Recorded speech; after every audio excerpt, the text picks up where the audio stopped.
Assalamualaikum warahmatullahi wabarakatuh. Perkenalkan, nama saya Melisa Indah Lestari, NPM DI 1911236, Prodi D4 Akuntansi Bisnis, mahasiswi Institut Setiami. Saya akan menjelaskan tentang konsep dasar laporan keuangan. Yang pertama yaitu asumsi dasar. Asumsi dasarnya ini terbagi menjadi dua, ada dasar accrual dan kelangsungan usaha atau going concern concept. Dasar accrual adalah aktiva, kewajiban, ekuitas atau modal, pendapatan, dan beban yang diakui pada saat kejadian serta dicatat dan disajikan dalam laporan keuangan di periode yang bersangkutan.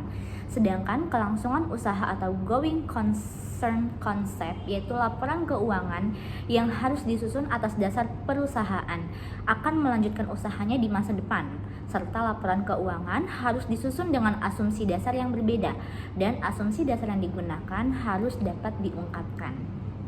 B. Konsep dasar akuntansi. Ada 6. Yang pertama, konsep kesatuan usaha atau business entity concept. Yang kedua, konsep biaya yaitu atau cost principle concept. Yang ketiga, konsep harga perolehan atau cost of good concept. Yang keempat, konsep periode akuntansi atau accounting period. Yang kelima, konsep satuan moneter atau pengukuran nilai uang. Dan yang keenam ada konsep prinsip keandalan. Yang C ada laporan keuangan. Ada balance sheet yaitu neraca, income statement atau laporan laba rugi, statement of cash flow yaitu laporan arus kas. Di mana tujuan laporan keuangan ini yaitu laporan keuangan harus dapat memberikan informasi yang bermanfaat bagi investor maupun calon investor dan kreditor dalam mengambil keputusan kredit yang rasional yang menyeluruh kepada mereka yang mempunyai pemahaman memadai tentang bisnis maupun aktivitas ekonomi suatu entitas bagi yang menginginkan untuk mempelajari informasi tersebut dan lain-lain. D. Karakteristik kualitatif informasi laporan keuangan. Berikut adalah gambar atau hierarki kualitas informasi keuangan. Prinsip-prinsip yang diterapkan para praktisi akuntansi. Yang pertama ada ukuran moneter, kesatuan usaha, kelangsungan usaha, harga perolehan, aspek ganda, periode akuntansi, konservatif, realisasi, penandingan, taat asas, materialitas, dan pengungkapan. E. Kesatuan ekonomi, yaitu konsep kesatuan ekonomi atau kesatuan usaha atau business entity pada dasarnya menganggap bahwa perusahaan atau suatu organisasi dipandang sebagai satu kesatuan tersendiri. F. Ada kelangsungan usaha. Laporan keuangan disusun atas dasar asumsi adanya kelangsungan usaha perusahaan dan perusahaan tersebut akan melanjutkan usahanya di masa depan. Ada prioritas pembayaran utang, yaitu ada 3, utang yang dijamin sepenuhnya, utang yang dijamin sebagian, atau utang tanpa jaminan. G. Harga perolehan. 1.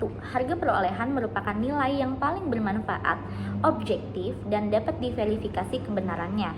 2. Konsep dasar harga perolehan sangat dekat dengan konsep kelangsungan usaha, yaitu bahwa aktiva dimaksudkan dalam catatan akuntansi sebesar harga perolehannya. H. Ada aspek ganda. Ada 2 jenis equity atau sumber. Yang pertama liabilities atau utang, yang merupakan sumber yang berasal dari kreditor atau pemberi pinjaman. Dan yang kedua dari modal yang bersumber dari pemilik perusahaan. I. Periode akuntansi. Laporan keuangan secara periodik untuk mengetahui hasil usaha dan perkembangan perusahaan dari waktu ke waktu.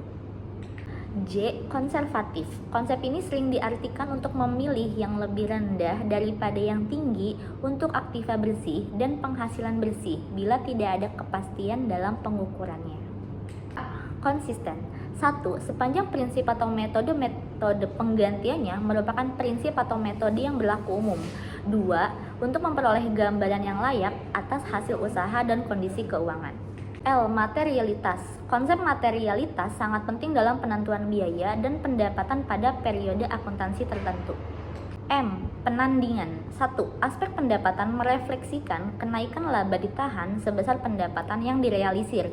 2. Atau aspek biaya merefleksikan penurunan laba yang ditahan karena aktiva berupa barang dagangan telah lepas dari perusahaan.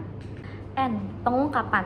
Metode untuk mengungkapkan fakta antara lain ada penjelasan dalam tanda kurung atau parenthetical explanation, ada daftar pendukung atau supporting schedule, ada catatan kaki, dan yang keempat ada referensi silang atau cross reference. Neraca. Kelemahan neraca ada dua. Yang pertama, tidak menggambarkan nilai yang sekarang, dan yang kedua, neraca tidak dapat melaporkan informasi-informasi penting karena informasi-informasi tidak dapat dikuantifisir dalam satuan moneter.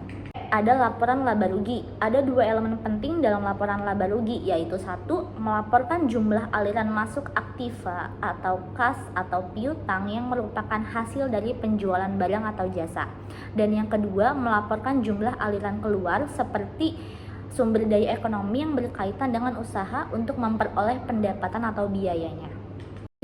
Pengakuan pendapatan, yaitu pendapatan dapat diakui pada saat pertama pada saat realisasi, dan yang kedua pada saat terjadinya pendapatan dari penjualan, pendapatan jasa diakui, pendapatan dari penggunaan, atau pendapatan dari penghentian aktiva. R. Pengakuan biaya. 4 terminologi dalam pencatatan biaya, yaitu 1. Ada cost, jumlah sumber daya yang digunakan untuk tujuan tertentu. 2. Expenditure, belanja atau berkurangnya aktiva. 3. Expense atau bagian dari cost yang dibebankan pada periode akuntansi. 4. Ada disbursement atau pengeluaran kas, baik untuk membeli aktiva, membayar utang pada bank, atau membayar dividen. S. Laporan laba ditahan. Laba ditahan digunakan dalam perusahaan perseroan, sedangkan dalam perusahaan perseorangan atau partnership disebut dengan laporan perubahan modal. T. Informasi akuntansi. Karakteristik kualitas informasi antara lain 1. Relevan dan dapat dipercaya. 2. Dapat diverifikasi. 3. Mempunyai kemampuan prediksi. 4. Umpan balik. 5. Tepat waktu. Yang kedua, saya akan membahas bab 15 tentang penyajian laporan keuangan PSAK 1. Penyajian laporan keuangan PSAK 1 ada 8. Yang pertama, pernyataan PSAK 1 pada tahun 2013. Yang kedua, latar belakang perubahan. Yang ketiga, komponen laporan keuangan. Yang keempat, ketentuan penyajian 10A. 5. Informasi komparatif minimum 38, 38A, dan 38B. Yang keenam, perubahan kebijakan akuntansi. Yang ketujuh, laporan posisi keuangan. Dan yang kedelapan, laporan laba rugi komprehensif. Yang pertama ada pernyataan PSAK 1 tahun 2013 mengatur persyaratan penyajian laporan keuangan, struktur laporan keuangan, dan persyaratan minimal isi laporan keuangan. Entitas menerapkan pernyataan ini dalam penyusunan penyajian laporan keuangan bertujuan umum sesuai dengan SAK. Komponen laporan keuangan lengkap terdiri dari 1. Laporan posisi keuangan, 2. Laporan laba rugi dan penghasilan komprehensif, 3. Laporan perubahan ekuitas, 4. Laporan arus kas, 5. Catatan atas laporan keuangan, 6. Informasi komparatif, 7. Entitas menerapkan pernyataan ini untuk periode tahun buku yang dimulai pada atau setelah tanggal 1 Januari 2015. Yang kedua adalah latar belakang perubahan, yaitu ada perbaikan dengan penggunaan istilah yang lebih tepat, pengaruh perkembangan PSAK lain yang belum dikeluarkan tahun 2009, ada mengikuti perubahan terakhir IAS 1 tahun 2010 atau tentang pemisahan penghasilan komprehensif lain dan penyajian informasi komparatif, dan yang keempat ada efektif berlaku 1 Januari 2015 dan tidak ada penerapan dini. Latar belakang perubahan dibagi menjadi 3. Yang pertama, perubahan PSAK 1 tahun 2013, ada perbedaan PSAK 1 dengan IAS 1, dan yang ketiga perubahan PSAK tahun 2009. Yang ketiga ada komponen laporan keuangan. 1. Laporan posisi keuangan atau neraca pada akhir periode.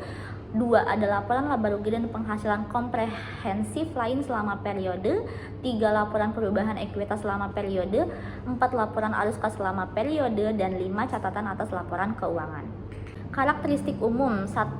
Penyajian secara wajar dan kepatuhan terhadap SAK menyebutkan secara eksplisit kepatuhan terhadap SAK.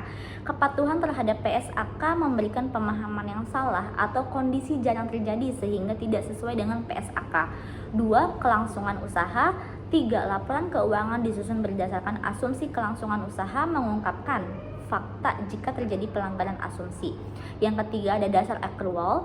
Yang keempat ada material dan agregasi. Yang kelima ada saling hapus atau tidak boleh kecuali disyaratkan atau diizinkan suatu PSAK. Yang keenam frekuensi pelaporan atau pertahunan. Yang ketujuh ada informasi komparatif untuk periode sebelumnya, dan yang kedelapan ada konsistensi penyajian, yaitu penyajian dan klasifikasi. 4. Ketentuan penyajian 10A. 1. Entitas dapat menyajikan suatu laporan tunggal laba rugi dan penghasilan komprehensif lain dengan laba rugi dan penghasilan komprehensif lain disajikan dalam 2 bagian. 2. Bagian tersebut disajikan bersama dengan bagian laba rugi disajikan terlebih dahulu diikuti secara langsung dengan bagian penghasilan komprehensif lain. Yang ketiga, entitas dapat menyajikan bagian laba rugi dalam suatu laporan laba rugi terpisah. Dan yang keempat, jika demikian laporan laba rugi terpisah tersebut akan langsung mendahului laporan yang menyajikan penghasilan komprehensif yang dimulai dengan laba rugi. Informasi komparatif minimum 38, 38A, dan 38B. 1. Entitas menyajikan informasi komparatif terkait dengan periode sebelumnya untuk seluruh jumlah yang dilaporkan dalam laporan keuangan periode berjalan, kecuali diizinkan atau disyaratkan lain oleh SAK. Yang kedua ada informasi komparatif yang bersifat naratif dan deskriptif dari laporan keuangan periode sebelumnya, diungkapkan jika relevan untuk pemahaman laporan keuangan periode berjalan. 3. Entitas menyajikan minimal 2 laporan posisi keuangan, 2 laporan laba rugi dan penghasilan komprehensif lain, 2 laporan laba rugi terpisah jika disajikan, 2 laporan arus kas, dan 2 laporan perubahan ekuitas serta catatan atas laporan keuangan terkait. Dan yang keempat, dalam beberapa kasus informasi naratif yang disajikan dalam laporan keuangan untuk periode sebelumnya masih tetap relevan pada periode yang berjalan. Informasi komparatif tambahan. Entitas dapat menyajikan informasi komparatif sebagai tambahan atas laporan keuangan komparatif minimum yang disyaratkan oleh PSAK atau ISAK. Yang kedua, informasi komparatif ini dapat berisi terdiri satu atau lebih laporan keuangan, namun tidak terdiri dari laporan keuangan lengkap. Yang ketiga, ketika hal ini terjadi, entitas menyajikan catatan informasi yang berhubungan dengan laporan tambahan tersebut. Yang keempat, misalnya, entitas dapat menyajikan 3 laporan laba rugi dan penghasilan komprehensif lain, sehingga menyajikan periode berjalan, periode sebelumnya, dan 1 periode komparatif tambahan. Yang kelima, namun demikian, entitas tidak disyaratkan untuk menyajikan 3 laporan posisi keuangan, 3 laporan arus kas, atau 3 laporan perubahan ekuitas, yaitu laporan keuangan komparatif tambahan. Entitas disyaratkan menyajikan dalam catatan atas laporan keuangan informasi komparatif yang terkait dengan laporan tambahan atas laporan laba rugi dan penghasilan komprehensif lainnya. 6. Perubahan kebijakan akuntansi. 1. Entitas menyajikan laporan posisi keuangan ketiga pada posisi awal periode sebelumnya sebagai tambahan atas laporan keuangan komparatif minimum jika A. Entitas menerapkan kebijakan akuntansi secara retrospektif, membuat penyajian kembali retrospektif atas pos-pos dalam laporan keuangan atau reklasifikasi pos-pos dalam laporan keuangan. B. Penerapan retrospektif. Penyajian kembali retrospektif atau reklasifikasi memiliki dampak material atas informasi dalam laporan posisi keuangan pada awal periode sebelumnya. Yang kedua, entitas menyajikan 3 laporan posisi keuangan. Yang pertama pada akhir periode berjalan, akhir periode, dan awal periode. 7. Laporan posisi keuangan. 1. Perubahan definisi seperti kewajiban menjadi liabilitas dan hak minoritas menjadi kepentingan non-pengendali atau non-controlling interest. 2. Penyajian kepentingan non-pengendali sebagai bagian ekuitas dan bagian laba bukan sebagai pengurang laba. 3. Minimum line item penyajian neraca, yaitu untuk nilai material disajikan secara terpisah, namun jika tidak material dijelaskan dalam kelompok namun tetap ada penjelasan terpisah. 4. Pembedaan aset lancar dan tidak lancar serta liabilitas jangka pendek dan jangka panjang. 5. Perubahan definisi seperti kewajiban menjadi liabilitas dan hak minoritas menjadi kepentingan non-pengendali atau non-controlling interest. 5. Informasi minimal yang disajikan dalam laporan keuangan dapat ditambahkan jika penambahan tersebut relevan. 6. Penyajian dalam line sendiri atau dalam notes tergantung dari materialitas informasi tersebut. 8. Laporan laba rugi komprehensif. 1. Laporan laba rugi atau laporan laba rugi komprehensif. 2. Penyajian laporan laba rugi dengan memasukkan unsur laba komprehensif. 3. Laba dialokasikan untuk pemegang saham minoritas dan mayoritas. 4. Ketentuan minimum item dalam laporan laba rugi. 5. Klasifikasi beban berdasarkan fungsi dan sifat jika disajikan berdasarkan fungsi, ada pengungkapan berdasarkan sifat. 6. Penyajian pos luar biasa atau extraordinary item tidak diperkenankan lagi. 7. Minimum line item untuk komponen laporan laba rugi komprehensif untuk memberikan informasi kepada pengguna atau beban keuangan atau pajak. Sekian presentasi yang dapat saya lakukan dalam pembahasan bab 13 dan bab 15 untuk mata kuliah teori akuntansi. Semoga apa yang saya sampaikan bisa bermanfaat bagi semuanya. Wassalamualaikum warahmatullahi wabarakatuh.